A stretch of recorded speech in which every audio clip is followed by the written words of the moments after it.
pengabaian terhadap orang lain.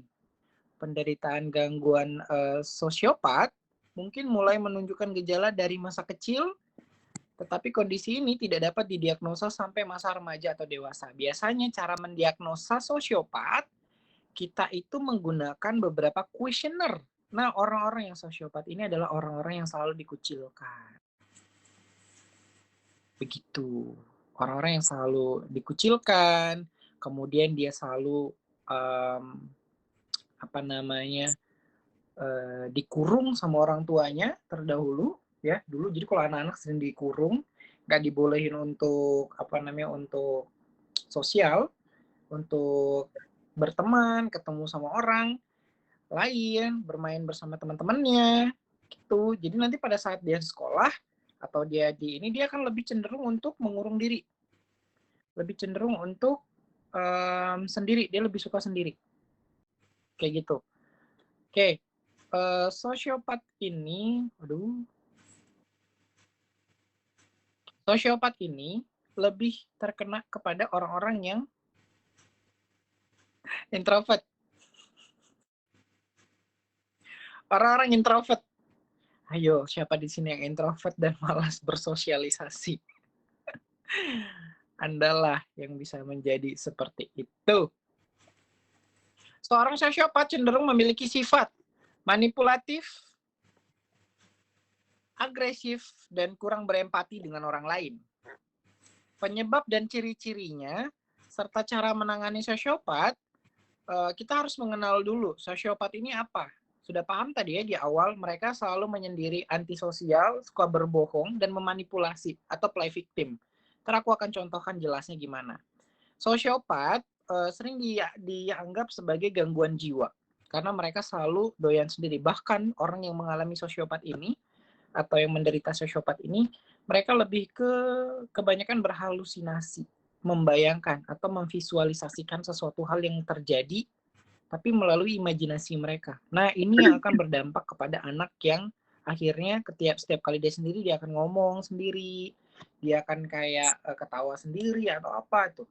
Jadi dia menghindari untuk bersosialisasi, tapi dia lebih suka dengan dunia dia sendiri, dengan imajinasi dia. Itu sosiopat. Seorang sosiopat dapat menunjukkan perilaku yang eksploitatif, ya, eksploitatif. Jadi dia lebih cenderung pasif. Kemudian manipulatif, cenderung mengabaikan hukum atau apa namanya aturan, dan kerap melanggar hak-hak orang lain tanpa didasari oleh motif yang logis. Bahkan, mereka cenderung tidak dapat memenuhi tanggung jawab terhadap diri sendiri, keluarga, dan pekerjaan. Oke, guys, ada beberapa di antara orang yang dia bingung mau ngelakuin apa untuk dirinya. Oke, aku coba jelaskan sekali lagi. Sosiopat cenderung tidak dapat memenuhi tanggung jawab terhadap diri sendiri. Oke, terhadap diri sendiri. Kenapa begitu? Dia kebanyakan menganalisa orang lain dan kebanyakan menghabiskan waktunya untuk memvisualisasikan sesuatu hal ke diri dia. Tapi yang divisualisasikan itu bukan sebuah keadaan, bukan sebuah masalah, bukan sebuah apa ya, penyelesaian atau solusi buat dirinya dia, tapi dia lebih banyak membayangkan tentang sesuatu hal yang membuat dia senang. Sesuatu hal yang membuat memberi makan egonya dia dengan kenyamanannya dia, kesendiriannya dia. Seperti itu.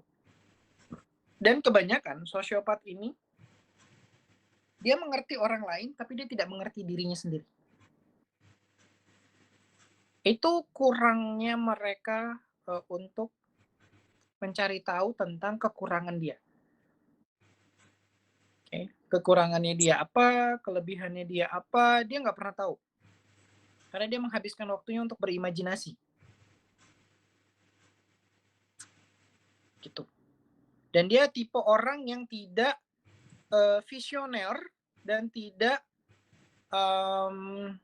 apa namanya itu bertanggung jawab. Dia tidak bertanggung jawab dengan pekerjaannya, dengan tanggung jawab terkait tentang penyelesaian tentang tugasnya, dia enggak. Yang penting selesai, jadi udah kayak gitu. Kendati demikian, seorang sosiopat masih bisa hidup berdampingan dengan orang lain meskipun seringkali kesulitan untuk membentuk hubungan yang sehat. Kenapa begitu? Kembali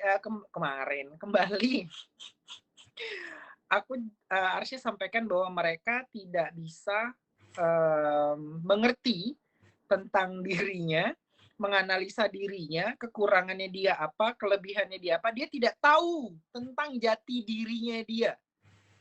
Karena manusia diciptakan oleh Tuhan dengan seperti kita tuh harus hidup berkelompok, guys. Kita harus hidup berkelompok.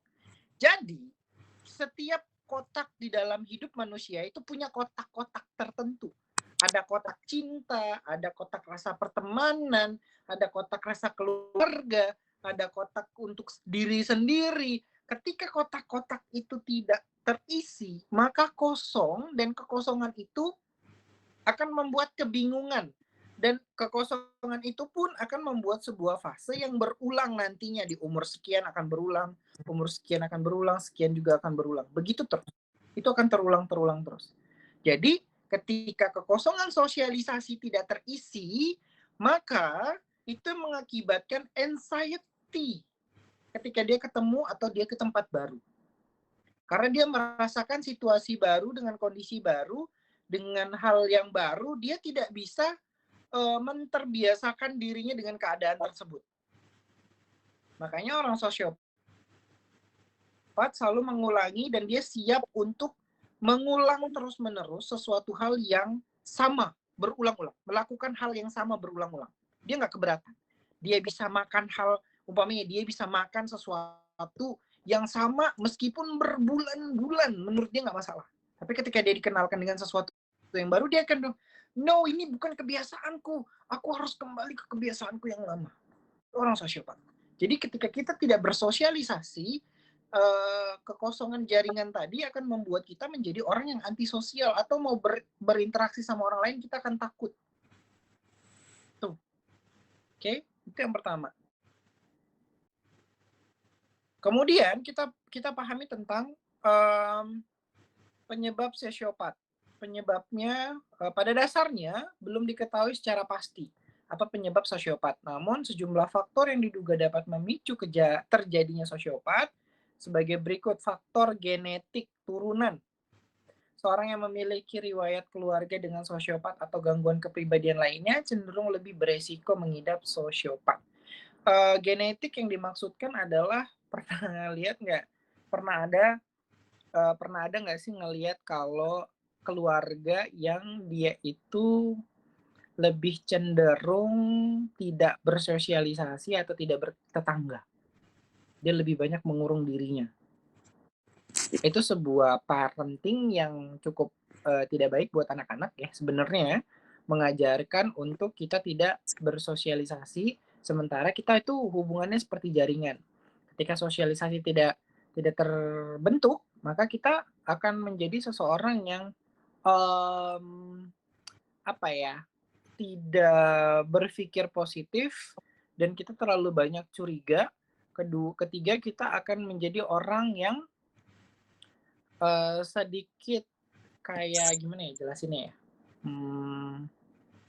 kebingungan sendiri dengan keadaan yang baru kita di posisi itu. Kadang shaking, kemudian kita tidak pede, tidak percaya diri, itu juga salah satu.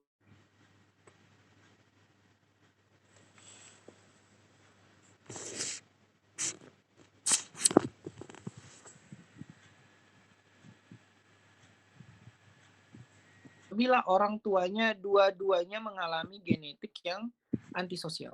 Ada yang seperti itu biasanya orang-orang yang ada di perkampungan, biasanya seperti itu. Mereka merasa tidak, apa ya, tidak berani untuk melakukan sesuatu hal yang baru, atau bergabung, berkelompok, atau kadang menghindari perkumpulan orang banyak. Banyak ketakutan tertentu, akhirnya mereka cenderung untuk mengurung diri. ada beberapa orang yang memang melakukan hal itu gitu. Jadi dia memang benar karakteristik dari keluarga bawaannya mereka seperti itu. Jadi mereka kayak akan menjaga jarak banget dan jarang mau sosialisasi. Kadang ada keluarga yang seperti itu. Kemudian kedua, faktor lingkungan seperti ini pola asuh orang tua yang saya sebut tadi. Yang tidak tepat biasanya salah satunya adalah broken home, trauma, kemudian pelecehan seksual, bullying, dan diduga dapat memicu terjadinya sosiopat. Jadi gini, Arsya mau cerita sedikit ya. Arsya baru beberapa waktu lalu menerima seorang pasien, dia habis mengalami mungkin ini ya pelecehan seksual. Dia diperkosa, mohon maaf, diperkosa 8 orang perempuan umur 16 tahun, diperkosa 8 orang, kemudian dia mengalami pukulan mental yang kuat, dan puji Tuhan dalam waktu 3 hari setelah Arsya terapi, dia udah balik ke prosesi normalisasi dirinya dia.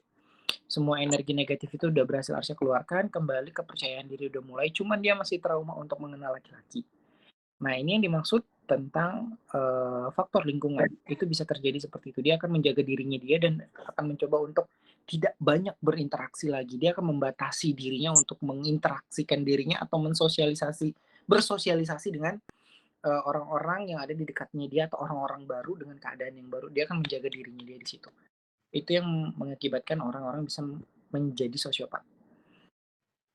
So, buat kakak-kakaknya mungkin yang mengalami beberapa traumatik, itu sebenarnya harus dihadapin traumanya. Karena itu akan ngebuat kita menjadi membuat blokade di otak kita, jadi ada pola pikir negatif untuk kita mau bersosialisasi. Akan merasa kayak terhalang untuk bersosialisasi. Karena sebenarnya kita yang menghalangi diri kita. Yang seperti itu ada beberapa di Gafrah, yaitu Kak Dewi kemarin, Kak Uni kemarin, kayak gitu tuh. Kemudian ada juga beberapa yang kemarin deh, yang pertama awal-awal banget itu si Ardi itu juga begitu ya, itu sama, membatasi dirinya karena bullying, karena tidak pede dengan dirinya, akhirnya terbentuklah itu di dalam diri dan kita menjadi sosiopat tadi. Nah, makanya ketika ada traumatik, ada gangguan lainnya di dalam diri kita yang membuat kita takut, sebenarnya rasa takut itu harus kita dobrak, kita lawan, kita harus keluar dari ketakutan itu, biar bentukan karakter kita tidak seperti ini. Kita harus melawan yang kayak gini, kalau aku keluar, nanti terjadi sesuatu. Kalau nggak dicoba nggak tahu. Nah gitu tuh. Ya, intinya gitu tuh. Jadi kita harus lawan ketakutan kita biar supaya kita tidak menjadi membentuk pola ini, si sosiopat ini. Karena ini sosiopat ini adalah bentukan awal dari dark psikologi. Kebanyakan dark atau pelaku dark psikologi tidak sadar. Setelah ini kakak semua bakal banyak menganalisa dirinya pasti nanti. Ini masih awal.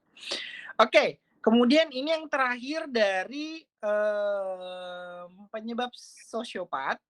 Yang ketiga adalah gangguan atau kelainan fungsi otak. Sosiopat juga bisa dipicu oleh kerusakan pada lubus frontal otak akibat cedera kepala atau kondisi medis tertentu seperti demensia.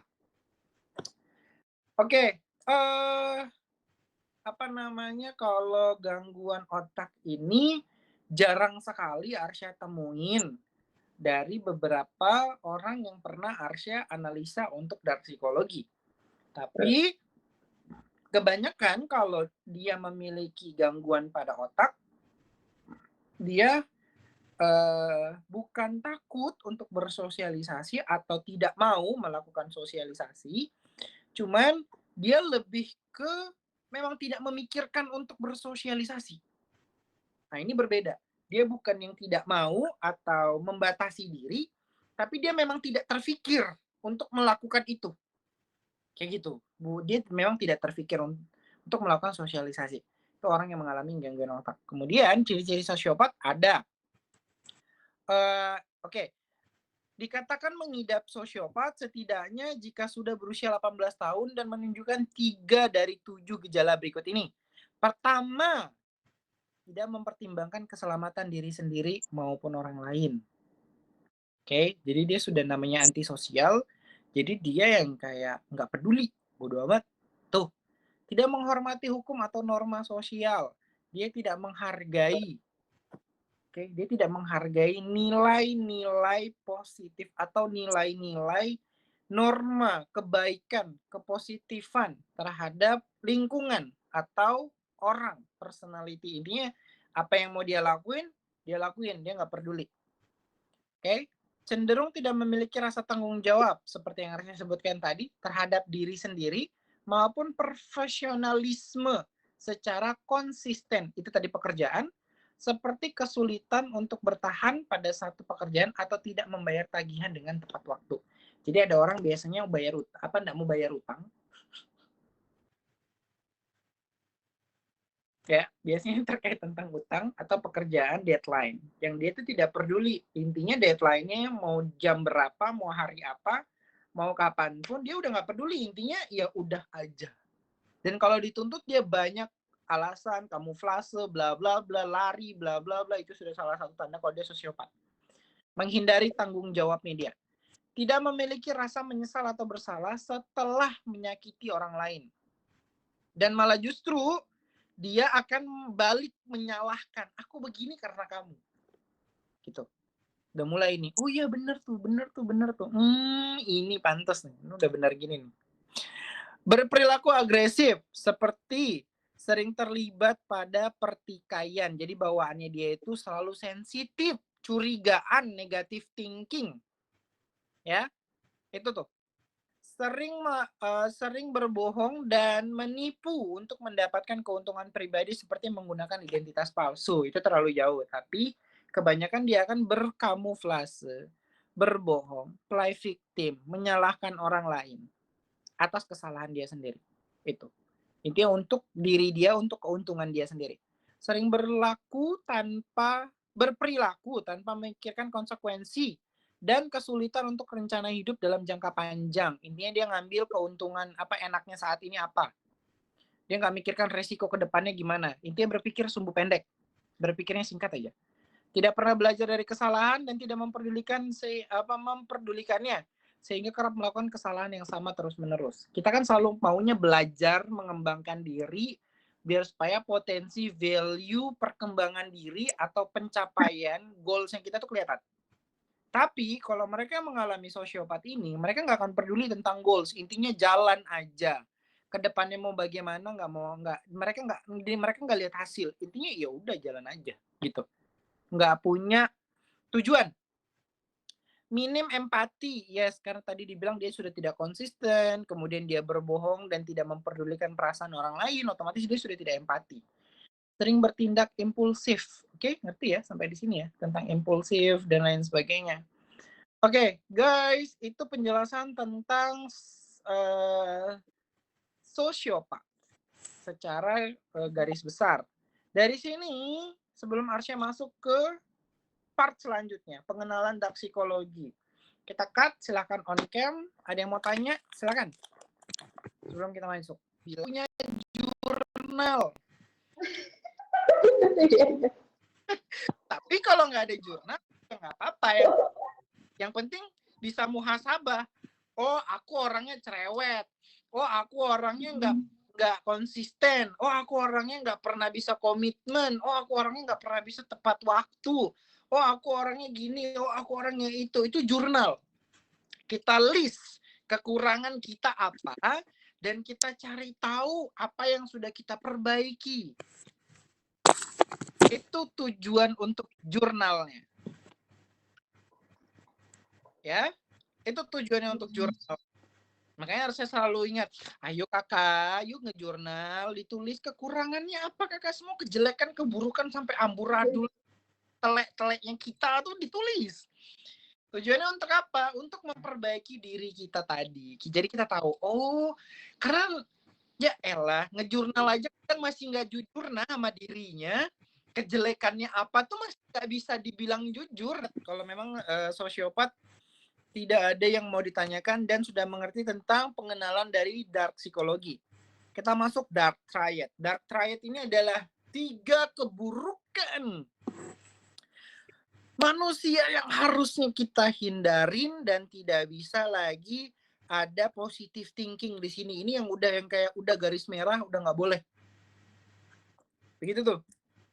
Dark triad adalah rangkaian kepribadian yang sangat buruk, yakni Machiavellism, narsistik, narsistik, Machiavellism, sama psikopati atau psikopat. Tahu cara tulisannya? Machiavellianism. Oke. Jadi itu nanti dibuat segitiga. Buat segitiga begini, di sini sisi sebelah sini itu narsistik, sisi sebelah sini itu Machiavellianism, bawah sini itu psikopat. Jadi segitiga dia. Ini adalah keburukan manusia yang tidak lepas. Kalau orang sudah kena ke sosiopat, dia akan menjadi dark triad. Kalau dia tidak memperbaiki dirinya dan tidak menganalisa dirinya. Biasanya gini. Ini gue semangat banget nih. Makan coklat dikit dulu. Nih biasanya kita memiliki rasa bersalah, rasa pengen berubah, rasa kasihan terhadap diri kita yang hidupnya begitu-begitu aja. Ada sepilan kayak ayo rubah. Pernah tidak ada seperti itu di dalam dirinya? Kalau memang ada, itulah fase di mana kita harus memperbaiki diri, guys. Kalau itu tidak diambil, kita akan stuck. Hidup tidak akan bisa dilanjut. Kenapa? Karena Tuhan mau atau semesta mau hidup kita makin ke depan itu bervalue, naik, maju. Tapi kalau tidak, di stuck, kita akan diputus, pintu akan ditutup sampai kita bisa perbaiki dirinya. Karena semesta tahu, kalau ini dilanjut, dia akan jadi begini. Kalau ini dilanjut, dia akan jadi begini. Tapi semesta nggak bisa tutup itu lama-lama. Karena kita tetap akan mengambil jalan pintas.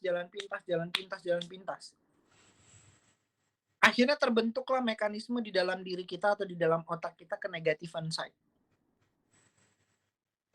Itu yang membuat ketika kita sudah menjadi orang sosiopat, energi buruk udah ada di dalam diri kita. Kemudian ketika energi buruk tadi disebar oleh otak kita dan kita akan dekat sama orang yang buruk, yang negatif, yang tidak baik, yang begini, yang begitu, semuanya akan jadi seperti itu. Jadi kalau sampai saat ini kakak semua didekatkan dengan orang-orang yang begitu, the mean is di dalam diri kita berarti punya the dark triad ini. Tapi ini belum diperbaikin semuanya. Belum diselesaikan semuanya. Oke? Arya jelaskan. Ke narsistik dulu ya. Narsistik pertama adalah tipe orang yang mengagumi dirinya sendiri secara berlebihan dan obses. Orang narsistik berasa lebih unggul dari yang lain. Itu narsistik. Ada yang dinamain dengan NPD, Narcissistic Personal Disorder, di mana dia selalu mau lebih unggul daripada yang lain. Dia selalu pengen lebih diandalin daripada yang lain. Dia selalu pengen lebih dipuji, lebih diangkat, lebih diandalin, lebih dipuja daripada yang lain. Dan dia akan merasakan dirinya sakit banget atau iri atau tidak suka ketika ada yang lebih diandalin daripada dirinya. Atau lebih dipuji daripada dirinya. Atau lebih ke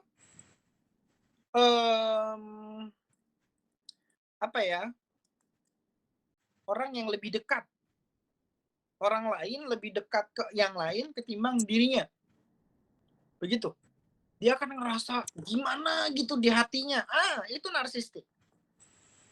Dia nggak mau. Dan untuk dipuji, dia harus dipuji terus-terusan. Kalau dia tidak dipuji, dia akan risih, dia akan gimana. Begitu tuh. Dan rata-rata narsistik ini sombong. Ada dikit-dikit angkuhnya dikit lah. Kalau kata Kawai ya, kalau kata Kawai angkat telur. Tuh kalau katanya Kawai itu. Kalau kata Kawai gitu tuh.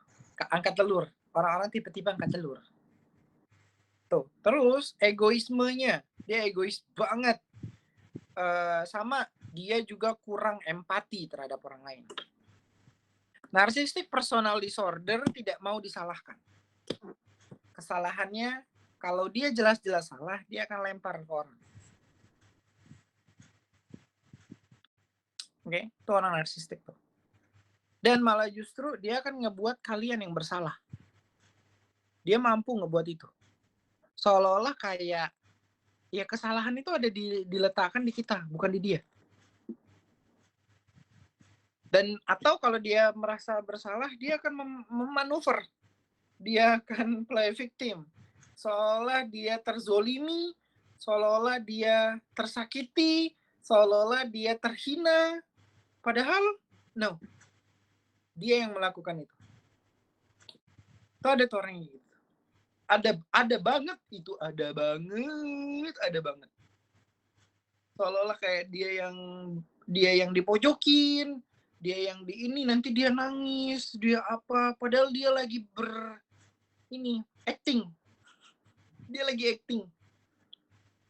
Atau kebalikan, bukan terzolimi, dia akan menjadi seperti orang yang lebih baik. Orang yang dermawan, orang yang diseganin, biar supaya dia dipuji, dia dibilang orang yang baik, dia diseganin, dia dianggap jadi orang yang berilmu, berintelektual tinggi, intinya gitu. Atau sebaliknya. Itu narcissistic personal disorder atau narsistik. Oke, gimana cara ngadepin orang yang narsistik, Arsya? Pelototin aja. Dah, dipelototin aja, udah diliatin aja. Biar supaya nggak nyerap energi kita. Oke? Biar supaya nggak nyapein diri kita. Diliatin aja dia ngapain, dia mau bikin apa, biarin aja dia. Gitu.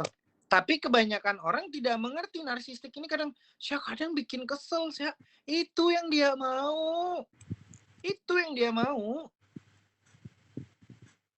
Itu yang dia inginkan. Dia inginkan kakak itu marah.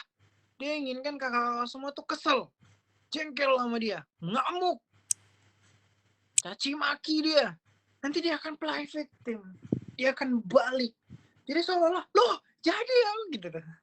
Jadi lebih keras lagi dia yang kayak, ya aku kan ini gitu. Kayak gitu dia. Dia akan berbalik. Karena manipulatifnya dia ada. Gitu. Oke. Tapi rata-rata orang narsistik pasti dia akan menjadi Machiavellianism.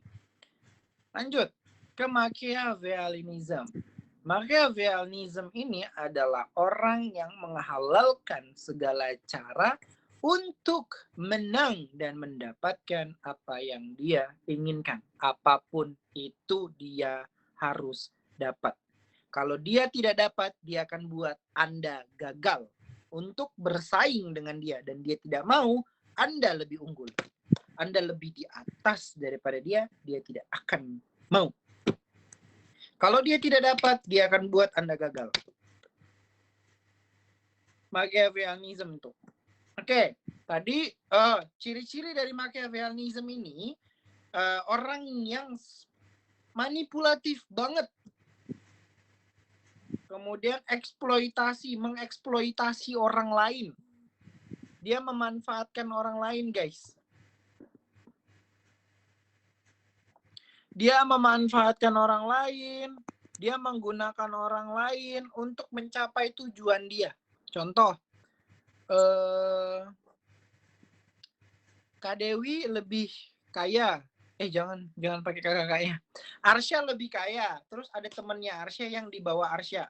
Dia berteman sama Arsya untuk mendapati apa yang Arsya mau, apa yang Arsya punya, apa yang Arsya miliki.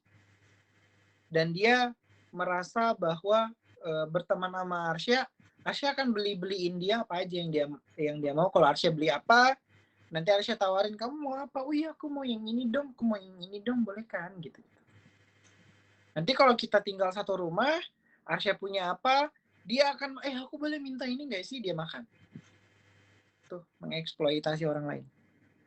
Tapi giliran dia, aduh sorry ya, aku nggak punya uang buat bayar ini semua, boleh nggak sih kalian pinjemin aku dulu, atau boleh nggak sih? Nah itu eksploitasi orang lain. Ada loh yang kayak gitu. Ada loh. Yang kalau, kumpul-kumpulan duit, sorry aku nggak punya duit, tapi aku boleh ya ikutan ya. Ada, itu ada. Itu ada, guys. Ada. Oke. Lanjut. Kemudian kurangnya moralitas. Kurangnya moralitasnya dia. Tidak berperasaan ya tadi. Dia nggak akan peduli orang mau, ya udah sih terserah lo mau ini sama gue juga nggak masalah. Gue yang penting gue dapetnya apa yang gue mau gitu. Itu Machiavellianism. Kemudian sangat mementingkan, nah itu ya, sangat mementingkan diri sendiri. Intinya orang yang mengalami atau pelaku dari psikologi sudah jelas pasti akan mementingkan diri sendiri. Mau itu sosiopat, mau itu ini Machiavellianism, narsistik, semuanya akan terpacu untuk diri dia sendiri. Makanya dari psikologi adalah tipe orang yang melakukan segala cara keburukan-keburukan tertentu untuk kehidupannya dia. Makanya disebutnya predator. Predator itu cuma mikirin kenyangnya dia sendiri aja, dia nggak peduli. Makanya disebutnya predator. Oke. Narsistik, Machiavellianism, udah kelar. Ada yang mau ditanyakan dari sini? Karena saya bakal bahas banyak banget tentang psikopat. Kemudian lanjut ke beberapa. Arsya mau tanya satu-satu. Psikopat itu sebenarnya bukan terkait tentang hal-hal yang pembunuhan, orang-orang yang ini, yang kayak sadis banget gitu. Enggak, guys. Oke. Jadi kan di kepala kita nih psikopat itu adalah orang yang ngebunuh. Enggak berperasaan, dia malah bahagia, ini gitu. Itu benar. Psikopat itu adalah orang yang tidak berperasaan. Tapi kalau dia main cucuk aja, jadi kan di kepala kita nih kayak orang psikopat itu udah yang bisa ngebunuh, udah yang bisa ngebom, udah yang bisa ini, ngeracun, bla bla bla gitu kan. Bener, dia tidak memiliki perasaan, itu benar. Tapi kalau untuk membunuh, itu udah terlalu, level dia itu udah tinggi. Oke? Itu udah tinggi banget. Tapi ada loh psikopat yang bener-bener psikopat, tapi taraf dia kecil. Ada.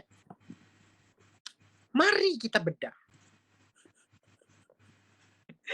Psikopat benar tadi, yaitu tidak berperasaan. Tidak berperasaan, bahkan bisa dibilang dalam psikologi mereka tidak bisa merasakan kasih sayang di dalam dirinya. Kalau kita kan masih ada rasa, aduh nggak tega banget deh ngelihatnya. Kalau dia enggak. Kemudian impulsif. Impulsif tuh udah pada tahu kan ya. Impulsif itu adalah perilaku yang ditandai seseorang melakukan sesuatu tanpa memikirkan akibatnya. Dia nggak mikirin apa-apa. Jadi kalau dia mau bunuh orang, ya udah dia pak gitu. Itu impulsif. Egois banget. Oke, egois itu banget.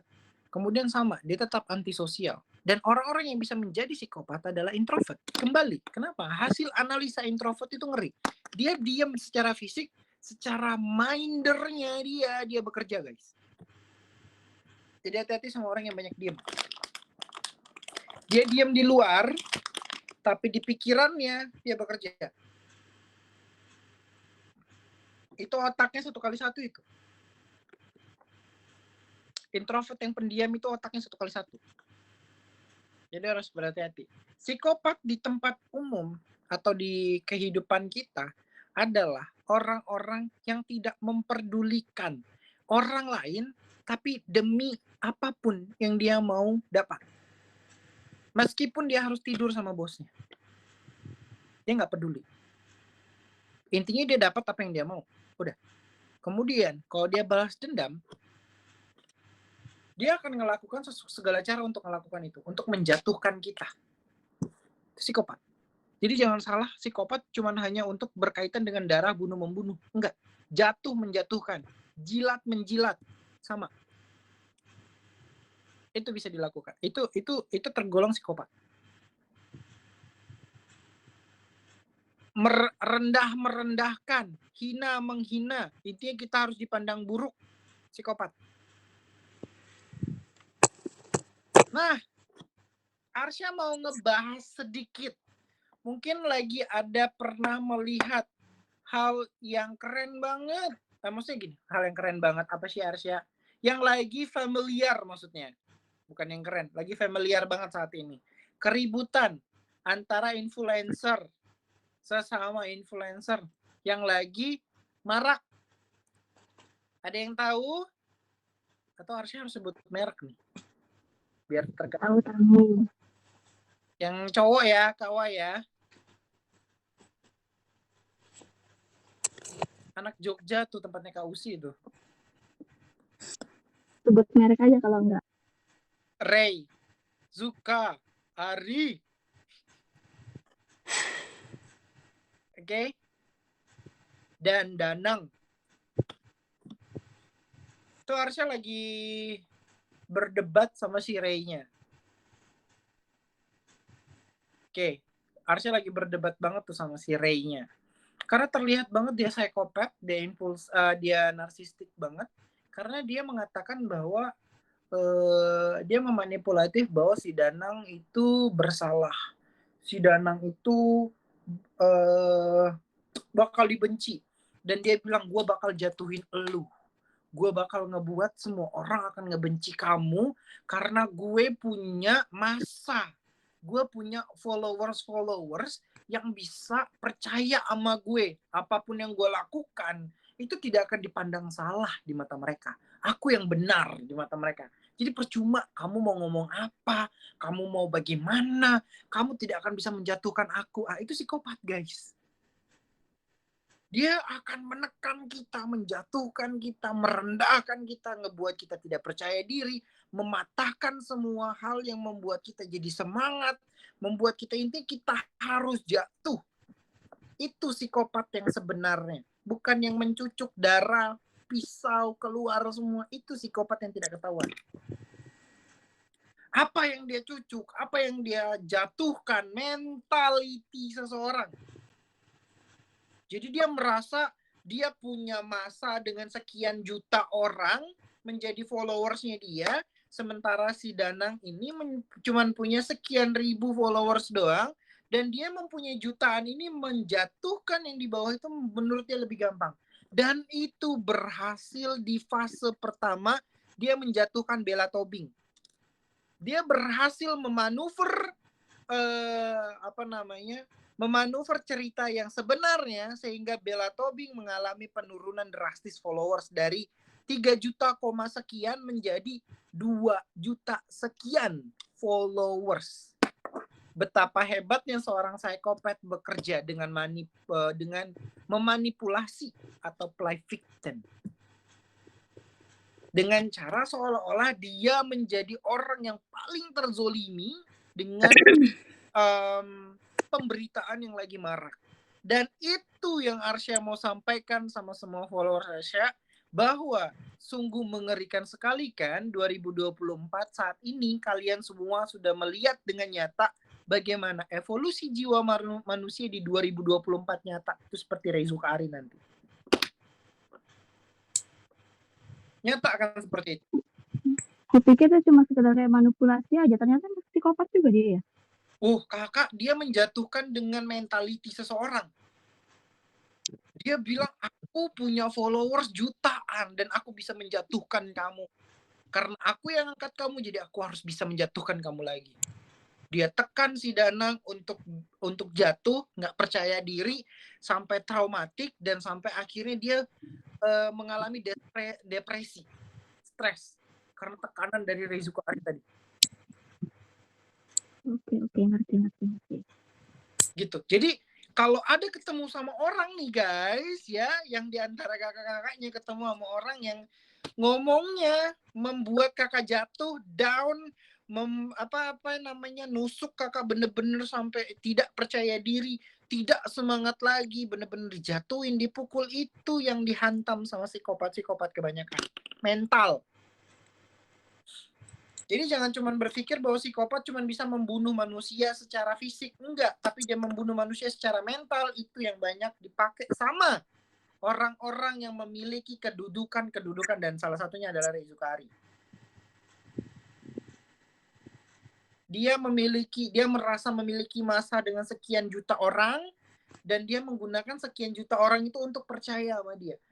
Bayangin ketika seorang influencer muncul dengan mimik wajah sedih, mimik wajah merasa bersalah, mimik wajah merasa gimana-gimana, bla bla bla bla. Akhirnya dia memanuver. Dan lihat nanti, dengerin Arsya. Kalau cara yang pertama ini dia tidak berhasil, dia akan menggunakan cara kedua. Apa? Sorry, aku minta maaf karena begini, karena gini, karena ini, karena bla bla bla bla bla. Aku udah membangun semuanya begini begitu bla bla bla bla. Tuh.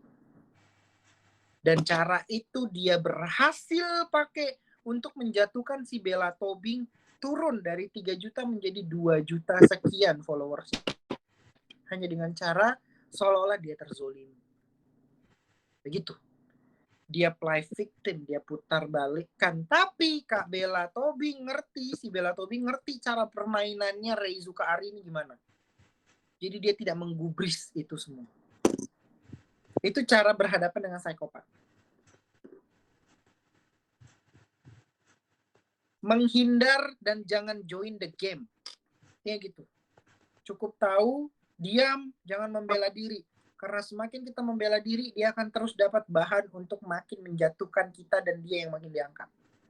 Pernah lihat nggak sih orang yang play victim yang kayak dia yang nyerang kita, tapi ketika kita marah-marah, ketika kita ini bla bla bla bla, ketika kita balik menyerang dia yang kayak, aduh aku nggak tahu aku gimana ya gini ini gitu tuh. Jadi dia akan berbalik. Dia akan berbalik, dia akan ngebuat kita kesel, dia akan membuat kita marah, dia akan membuat kita ini, terus dia berbalik. Aku nggak tahu harus gimana gitu. Jadi seolah-olah dia yang salah. Seolah-olah bukan dia yang salah. Maksudnya seolah-olah orang itu lawannya dia yang sedang membullying dia, yang sedang ini marah sama dia, yang sedang ini bla bla bla bla gitu tuh. Nah, itu tuh psikopat. Dan kedua, yang bilang Kauni tadi, dia bisa menangis tanpa punya rasa, dia bisa meneteskan air mata, tapi dia tidak punya rasa bersalah apapun, tapi dia yang kayak sedih aja. Terus tiba-tiba dia yang kayak, itu psikopat. Dia nggak punya merasa, dia tidak bisa merasakan kesedihan, dia tidak bisa merasakan cinta, dia tidak bisa merasakan kasih sayang. Psikopat. Makanya dia kalau ngebunuh, dia kalau dia nggak peduli. Gitu tuh. Oke. Dari sini, nih harusnya sudah sampai nyebut merek lagi ya, oh Tuhan. Tapi ini berhati-hati, makanya berhati-hati untuk memilih influencer ya guys ya. Semoga influencer kakak yang satu ini menjadi tutor yang selalu baik dalam lindungan Tuhan. Amin.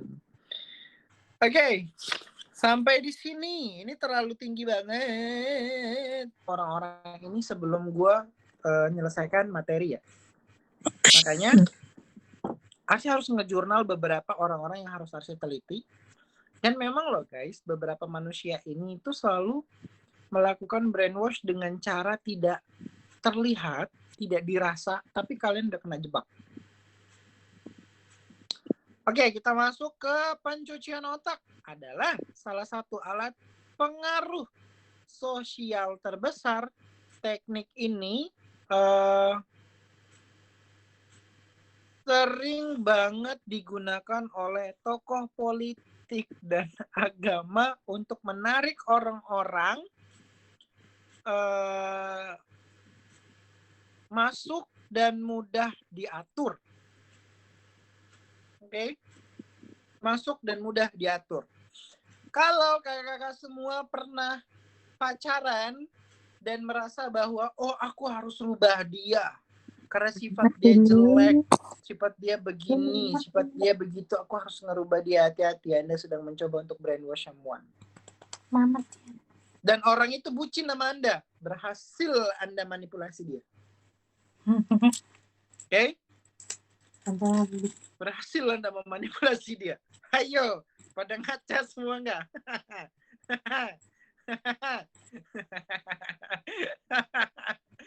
Atau ada nih punya teman-teman di luar sana ngelihat pacarnya, yang aku mau ini dong, ambilin. Oh ya bentar sayang, tuk, ambilin gitu.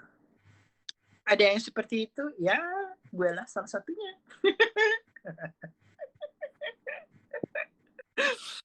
Oke, seperti itu ya guys ya. Oke, jadi kalau Anda berhasil membuat orang melakukan apapun yang Anda inginkan, Anda sudah menang. Di situ Anda sudah brainwash seseorang.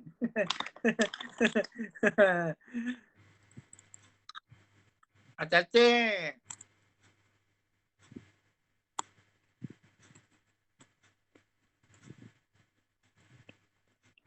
Tujuan pencucian otak untuk menguak identitas sang korban agar mudah diatur.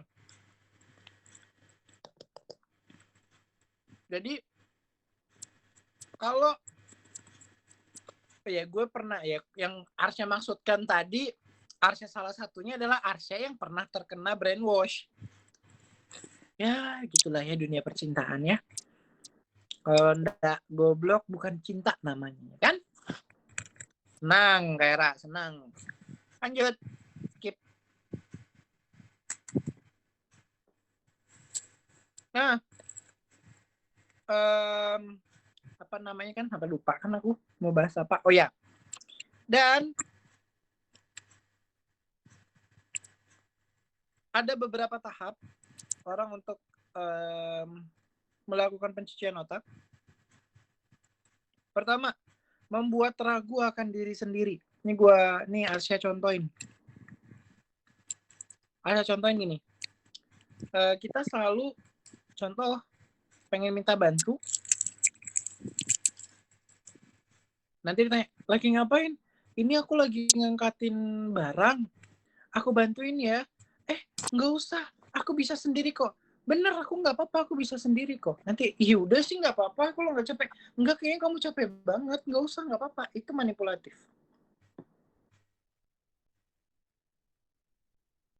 Itu brainwash. Salah satu brainwash itu tuh. Salah satu brainwash itu.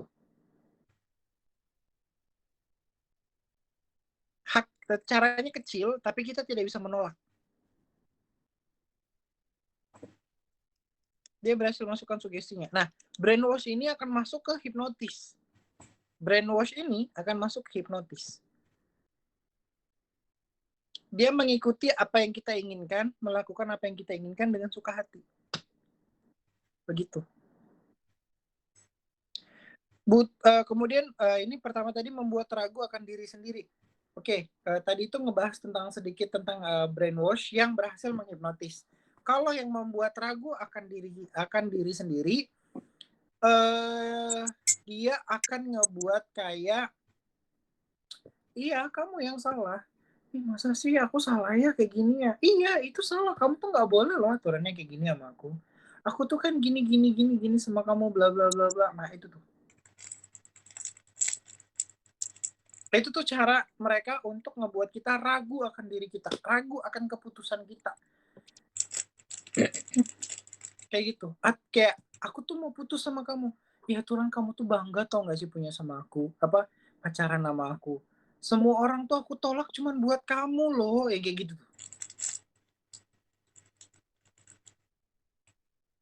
Oh aku lihat tuh kamu jalan sama yang lain di sana begini. Loh, kalau aku jalan, aku kan cuma temenan aja sama dianya. Aku tuh sayang banget loh sama kamu. Jadi kalau aku jalan sama yang lain tuh, aku cuma jalan doang. Aku sama kamu tuh aku cinta banget. Kayak gitu. Atau pertemanan. Pertemanan kadang banyak tentang kayak apa yang harus biasanya dia minta tolong, dia minta bantu. Biasanya gitu tuh. Iya, benar. Itu kadang begitu. Kemudian kedua, butuh untuk merubah diri. Butuh untuk merubah diri ini lebih ke yang Arsya bilang tadi. Aku mau ngerubah dia. Anda berhasil ngebuat dia melepaskan orang-orang yang sayang sama dia, keluarganya, bla bla bla, tapi lebih ke kalian. Lebih ke diri kita. Nah, itu contohnya. Akan menuruti keinginan. Yang Arsya bilang tadi. Ketika kita udah berhasil pegang dia, kita berhasil membuat dia kayak cuman kita yang ada di kepalanya dia, cuman kita yang lebih utama di ininya dia akhirnya mengikuti semua keinginan kita. Begitu. Itu contohnya. Jadi berhati-hati kalau ada orang-orang yang seperti itu. Oke? Okay? Berhati-hati kalau ada orang-orang yang seperti itu.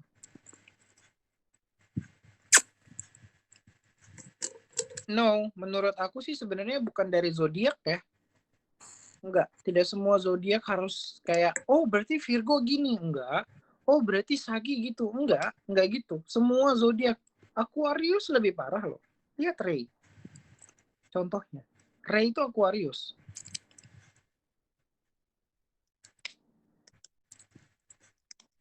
Ray itu Aquarius. Kalau untuk ya itu masalah personality sih sebenarnya ya. Kalau yang itu ya bisa jadi juga ya kita harusnya ya kembali yang Arsy bilang, kelas ini bukan untuk menyudutkan orang lain tapi lebih ke analisa diri kita dan untuk mengenal gitu ya siapa diri kita yang sebenarnya. Apakah kita dark psikologi atau malah justru kita harus berjaga-jaga dengan mereka-mereka yang dark psikologi. Itu tuh tujuannya tuh. Oke? Okay? Kemudian orang yang mudah terkena pencucian otak karena lemahnya pada pengakuan diri atau jati diri. Makanya Arsya bilang, kakak semuanya kenali dirinya, cari tahu kekurangannya, analisa dirinya, betul-betul. Oke, betul-betul kenal siapa dirinya sekarang. Karena 2024 kakak bakal banyak ketemu orang-orang yang seperti ini. Ya sekarang pun sudah mulai bermunculan, tapi kalau bisa ya harus lebih bisa mengenali diri sendiri, tahu titik lemahnya di mana, maka jangan pernah munculkan titik lemahnya kepada orang-orang yang baru. Kebanyakan nih kita selalu melihatkan titik lemah kita sama orang-orang. Terlihat lemah, terlihat ini kayak gitu tuh. Oke. Okay? Ini apa nih? Oh ya. Cara menghindarinya, pertama harus memiliki self control yang benar-benar kita pahami, yang benar-benar dipahami. Self control kita harus kita pegang kendali sama diri kita, harus. Oke, okay? harus banget. Self control itu penting karena kalau kita tidak memiliki self control ini, kita tidak akan sadar bahwa kita sedang di brainwash. Nggak akan sadar kita sedang di brainwash. Tidak akan sadar. Jadi pentingnya untuk mengerti dan memahami tentang diri kita sendiri. Oh, kita kan secara tidak langsung ketika tubuh kita tadi sudah positif, ketika energi negatif tadi mau masuk, itu ke hold. Itu akan ke hold banget ke diri kita sendiri gitu. Ya, jadi nggak akan bisa masuk. Kita akan ngerti bahwa dia sedang coba untuk kontrol kita dan mengendalikan kita sebenarnya gitu. Waspada pada kelompok dan tekanan. Karena kebanyakan orang juga yang mau melakukan brainwash ini biasanya dia berkelompok, dia bersama, dia mencoba untuk meyakinkan kita. Begitu. Oke? Okay? Dan tekanan yang harus bilang. Tekanan itu bentukannya yang kayak kita dipaksa. Mau tidak mau kadang kita langsung bisa, oh oke, baik, iya gitu. Ya. Jangan takut untuk tidak setuju pada orang lain. Jangan takut untuk tidak setuju pada orang lain. Jangan pasrah. Jadi, kalau kita lagi ada di sebuah forum, bukannya Anda sudah gua buang ya? Kok muncul lagi? Oke, lanjut. Kalau kita ada di sebuah forum, kita ada di sebuah keluarga, lagi berdiskusi, atau kita ada lagi di kelompok mana, kita kalau tidak suka sama keputusannya dia, kita harus ngomong. Belajar untuk itu. Jangan diam. Karena kalau kita diam, di situ akan dilihat kesempatan untuk bisa masuk. Kitanya, dimasukin sama sugesnya dia. Kemudian, jangan takut untuk menyampaikan pendapat kita. Oh, kalau menurut aku sih, gini ya, nah, itu kita harus bisa membantah. Kita harus bisa memprotek diri kita dengan energi itu. Ya, harus bisa memprotek. Yang baru bisa melawan itu Kak Uni, Kak Dewi, sama Kak Linda. Itu progres yang oke banget. Terutama Kak Linda sama Kak Dewi sudah bisa gitu. Monyet. Tuh.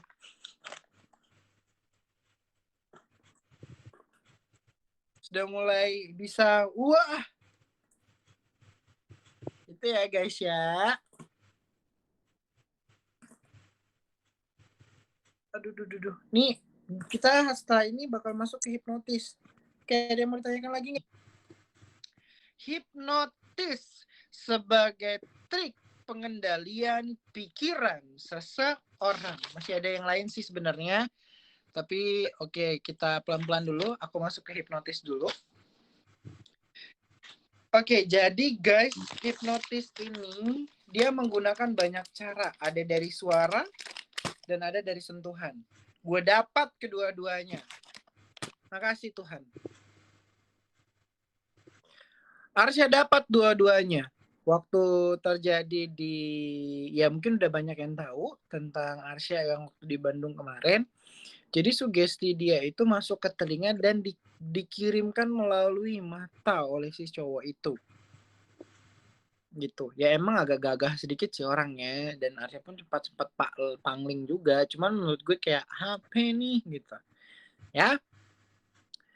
Dan ternyata hipnotis ini setelah Arsya teliti, Arsya coba untuk ini, cuman dia memang gendam guys, memang dia gendam. Jadi rata-rata akhirnya aku mengerti sampai sekarang jujur, gue mengalami efek samping banget setelah gue hampir digendam kemarin.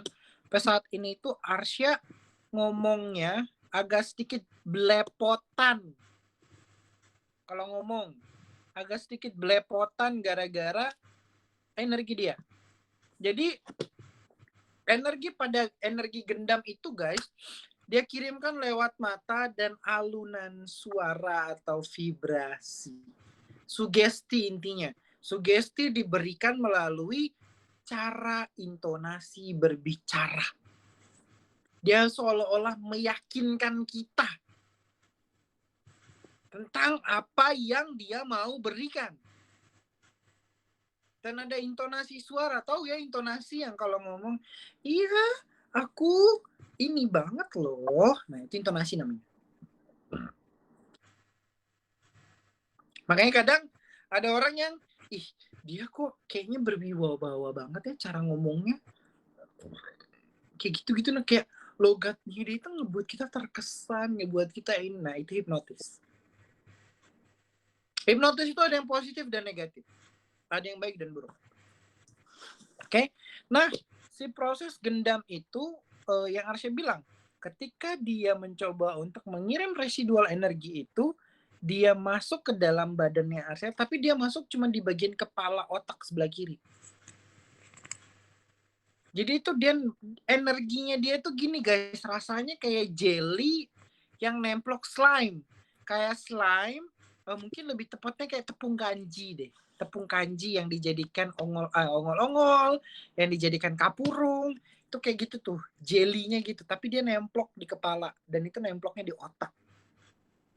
Dan dia akan mengalami delusi atau ya hampir-hampir mirip kayak genjutsu gitu deh. Yang suka nonton mungkin tahu tentang film-film Naruto, ya. Kita kena genjutsu, guys. Jadi tiba-tiba efek sampingnya itu jadi kayak berat buat berpikir, berat untuk melakukan atau mengambil keputusan. Intinya kayak keblokade aja di sini.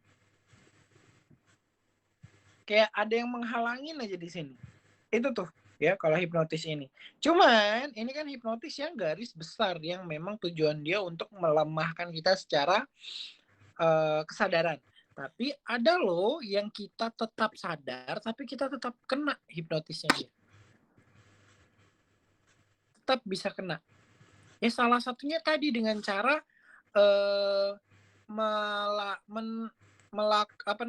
berbicara tuh kan gue belepotan.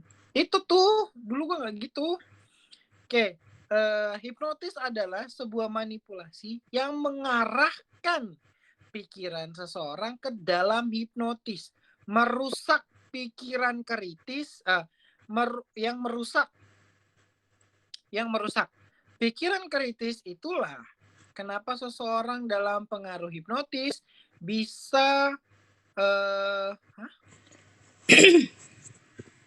bisa menjawab pertanyaan lebih gampang karena kita sudah dikendalikan melalui alam bawah sadar kita.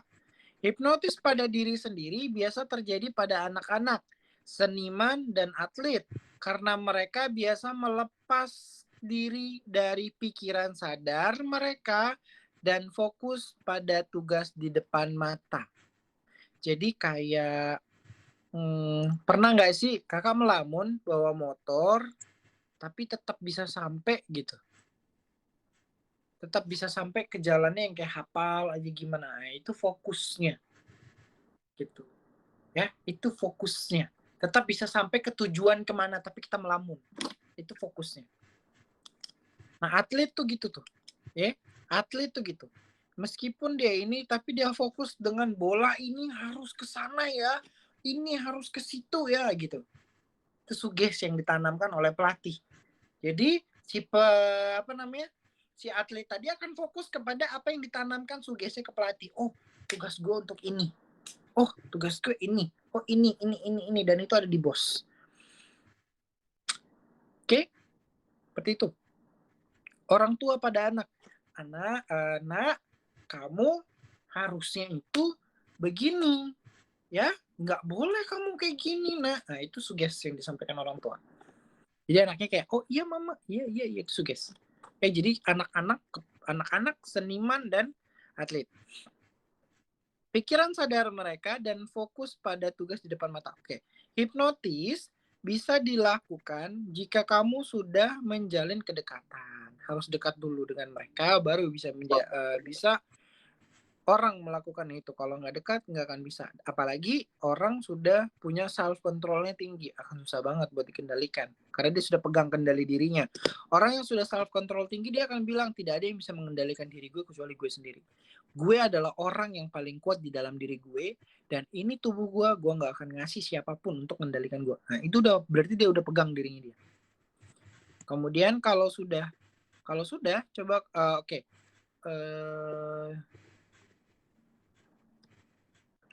Rata-rata orang yang contohnya gini ya guys ya, yang harus saya bilang tadi. Kita mau melakukan sesuatu, ini kebanyakan terjadinya sama bos ya, kebanyakan terjadinya sama bos. Bisa nggak tolong cekkan ini di sini kalau bisa, tapi kalau nggak bisa nggak apa-apa ya. Oh bisa pak, kita langsung kayak gitu.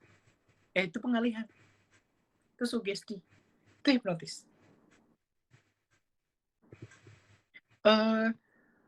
Contoh Kalinda gitu kan. Kalinda Kalinda sibuk ya. Ya udah deh ntar aja deh gitu. Saya tadi mau minta tolong gitu tuh. Kebanyakan bos gitu. Saya tadi mau minta tolong, tapi kalau Kalindanya lagi sibuk nggak apa-apa. Nanti pasti Kalinda bilang, oh gitu, Bapak mau minta tolong apa? Nggak apa-apa, saya bisa kok. Bapak mau minta tolong apa? Beneran nggak sibuk? Nanti saya ganggu gimana? Enggak ganggu kok. Ada apa ya? Ada apa? Gitu tuh. Gitu tuh. Sering kan ya? Atau teman-teman gini nih, Bisa nggak sih belikan aku pulsa? Tapi kalau kamu nggak bisa juga nggak apa-apa. Kalau di sini susah nolak. Itu. Terus kayak, tolong dong isikan aku pulsa ini. Tapi kalau kamu bisa aja, kalau kamu nggak bisa nggak apa-apa. Nah itu sering tuh. Itu kalau kita ngelakukan kayak gitu, orang akan susah nolak. Tapi kalau gue harusnya minta tolong, tapi kamu sibuk deh. Ya udah, nggak apa-apa. Oh, oke. Atasan berkuasa. Nah, makanya Arsya bilang kebanyakan orang yang dari psikologi adalah orang-orang yang merasa memiliki kekuasaan. Tapi cara ngomongnya kayak gitu tadi. Jadi dia akan membuat sebuah ilustrasi perkataan yang membuat kita sulit menolak. Gitu. Sulit menolak. Sampai kasus 2022 kemarin. Cedor. Yang disuruh krek cedor.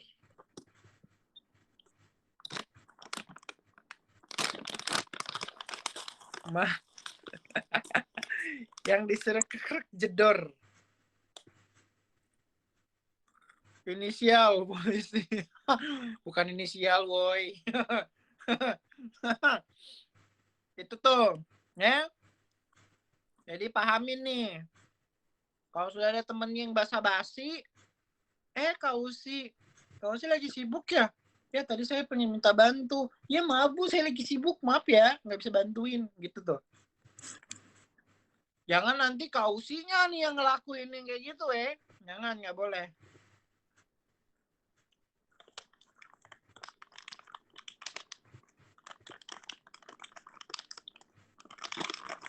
Iya, sama atasan oke. Agak sulit nolak nih ya. Aja gue sibuk. Kita harus setuju. Nah, tuh. Jadi perhatiin nih. Ntar kita dapat SP. Kalau keluarga sendiri, ya udah harus hati-hati kalau keluarga sendiri. Nah, kalau keluarga sendiri mah enak. Harus bisa lihat kepentingannya. Jangan kepentingan orang lain mulu yang dipentingin. Keluarga masa kepentingan diri sendiri tidak gitu. Kawai sehat Kawai dari tadi dia mulu Kawai, ya Allah Kawai. Ada yang mau ditanya? Harus siap-siap terus. Gantian mereka lah. Perasaan yang banyak tanya dari tadi Kak Dewi kayaknya deh. Aku capek. Jadi nyimak aja dulu kali ini.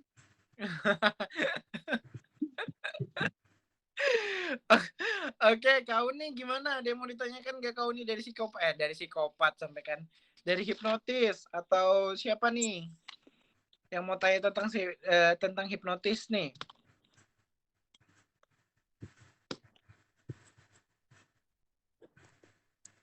Kita punya self control, makanya penting banget. Di self control ini modal awal, guys. Self control ini modal awal. Kalau mau terlepas dari semuanya. Ini kena nih ntar. Banyak orang selalu menyalahkan orang lain dalam kehidupan mereka tanpa sadar kesalahan terbesar itu datang dari pilihan mereka sendiri. Tapi mereka nggak pernah mau menyalahkan diri mereka. Yang mereka salahkan adalah orang lain. Tuhan bahkan disalahkan. Tuhan mau apa sih sama hidup gue? Padahal itu semua karena pilihan kita sendiri. Mereka selalu berpikir hidup akan berubah jika mereka tidak melakukan apa-apa. Maksudnya kayak mereka cuma berdoa doang. Itu akan berubah. Padahal di dalam diri dan kehidupan terikat kencang dan saling berkaitan erat. Kalau kalian mau merubah kehidupan, rubah dulu dirinya. Karena kehidupan tidak akan berubah setelah kita setelah kita merubah diri. Jadi kehidupan itu akan berubah kalau diri kita berubah. Tuhan tidak akan merubah kehidupannya, tapi Tuhan akan merubah kita dulu untuk merubah ke next step hidupnya bisa lebih baik. Jadi Tuhan tidak merubah keadaan, tapi Tuhan akan merubah kitanya dari keadaan yang sulit. Maka kehidupan tadi akan bagus. Tuhan bisa kasih Contoh, Arsya punya utang 5 juta. Tuhan bisa kasih uang 5 juta langsung jedret di depannya Arsya bisa. Tapi Tuhan tidak mau melakukan itu. Kenapa? Karena Tuhan mau lihat kita untuk tidak berhutang lagi. Jadi Tuhan biarkan kita pusing dengan uang itu. Tuhan kasih kita jalan dengan membayar pelan-pelan sehingga kita bisa tahu, oh kalau ngutang tuh sesengsara ini loh ternyata. Jadi kalau kakak-kakak semua merasa hidupnya tidak berubah-berubah, mbok ya ngacak mulai sekarang.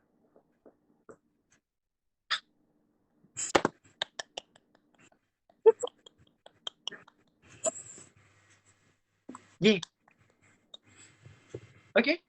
Jadi sampai sekarang yang merasa hidupnya belum berubah, ingat dirinya udah berubah belum? Berpikir bijaksana berbeda sama orang yang menjadi bijaksana. Karena berpikir bijak lebih tepatnya berpikir dewasa. Tapi berlaku menjadi dewasa tidak sama dengan berpikir dewasa. Oke? Lanjut. Perubahan dalam kehidupan tidak akan terjadi apabila kamu tidak merubah kehidupan kamu. Oke? Jadi kalau kamu mau merubah dirinya, mau merubah kehidupannya, maka rubahlah dirinya dulu dan cara berpikirnya. Jika perubahan dalam diri tidak akan tidak dilakukan, maka hidup tidak akan berubah. Dari sini kita harus mengerti kenapa kita harus meninggalkan kebencian, sakit hati, dan lain-lainnya, side-side negatif yang tidak kita perlukan di dalam dan tidak ada pentingnya atau tidak membangun bagi diri kita. Sekaranglah saatnya untuk meninggalkan sesuatu hal yang tidak membangun untuk diri kita sendiri. Sekarang harus bisa memilih, memilah, harus bisa memfilter apa yang membangun dan apa yang tidak membangun kita. Oke, segala sesuatu hal yang buruk di mata kita, ibaratkan gini nih, batang pisang di depan orang pintar itu bisa menjadi perahu. Tapi batang pisang di depan orang yang bodoh, dia hanya menganggap batang pisang itu hanya batang pisang. Nah, dari sini paham ya? Oke, dari sini paham ya guys ya? Maksudnya Arsya ya? Gitu, oke? Makanya Arsya bilang, sekarang bisa memilih sesuatu hal yang memang membangun diri kita, berpositif buat kita, menaikkan value kita, baik untuk kita, pertahankan itu. Tapi sesuatu hal yang memang tidak membangun, menjatuhkan, menghina, bla bla bla bla, semuanya yang membawa kenegatifan buat kita, buang jauh-jauh. Paham? Dari sini semuanya, kalau memang hidupnya mau berubah, kehidupan yang mau berubah, percintaannya, ekonominya, kesehatannya, segala sesuatu halnya berubah itu, segala sesuatu halnya yang berubah, segala sesuatunya itu akan berubah kalau kita merubah diri kita sendiri. Ini akibat gue kena kemarin, makanya gue ini itu juga tidak membawa perubahan dalam hidup. Buka hati untuk sesuatu hal yang baik saat ini. Untuk hidup dan perubahan harus mampu dan siap melewati jalan yang baru dan meninggalkan diri kita yang tidak baik. Meninggalkan semua sikap buruk kita, sifat buruk kita, keburukan kita, tinggalkan semua. Arsya selalu biasa gini. Bulan November, pergilah dengan sikap-sikap buruk aku, dengan kejelekan aku, dengan ketidakbaikan aku akan tinggalkan di sana dan aku akan jadi diri aku di bulan Desember yang baik, yang aku udah upgrade, yang aku udah perbaiki, dan inilah aku yang baru di bulan Desember. Jadi setiap bulan tuh Ars itu harus punya progres untuk dirinya, untuk kemajuannya, untuk hidupnya, dan untuk orang lain. Kalau kita mau mulai suatu perubahan di dalam satu lingkungan, kita harus bisa merubah diri kita dulu, baru kita bisa merubah yang lain. Kalau kitanya saja tidak berubah, jangan harap kita yang lain. Jadi harus start dari hal yang paling kecil dulu, dari diri kita dulu. Gitu. Oke guys, itu aja dari Arsya untuk malam ini. Sepertinya menurut Arsya sih itu dulu. Contoh upgrade diri gimana Sya? Yang tadinya ngomel-ngomel, yang tadinya negative thinking, overthinking, sekarang sudah tidak. Lebih ke yang kayak, oh ayah kayaknya lagi begini, oke baik. Oh ibu kayaknya lagi butuh ini, oke gitu. Oh ibu lagi capek nih, makanya gitu tuh. Oh tetangga aku lagi hidupnya nggak beres ya, makanya ngurusin aku nih, makanya gosip. Oh makanya kayak gini gitu. Jadi kita selalu memandang sisi kita tuh baik. Kita selalu memandang sisi baik dari keburukan orang-orang gitu. Atau ada orang yang marah-marah sama kita. Oh capek ternyata dianya, makanya dia marah-marah gitu. Atau oh maksud dia itu dia marah-marah, maksud dia itu complaining soal ini. Oh gitu. Kadang ada orang yang marah-marah, mencak-mencak, tapi tujuan dia baik.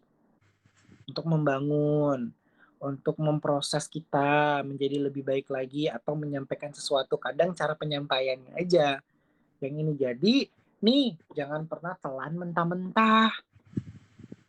Oke? Jangan pernah telan mentah-mentah. Disaring di luar dulu, guys. Saring di luar dulu. Saring di luar dulu. Jangan langsung masuk ke dalam hatinya. Nanti sakit hati. Jangan masuk ke pikirannya. Nanti overthinking. Gitu tuh. Jadi disaring dulu. Oh ini sesuatu hal yang membuat aku sakit. Jangan diambil. Jauh-jauh. Jauh-jauh.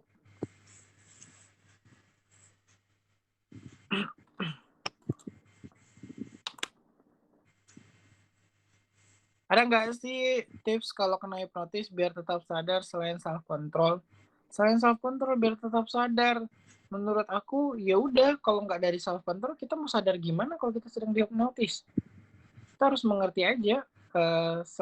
Menurut Arsya sih self control udah yang paling tepat sih, gitu. Kalau untuk menghindari hipnotis tadi, karena dengan self control tadi kita akan menguatkan diri kita. Yang kita kenal, misal telepon yang kita kenal. Hah? Maksudnya?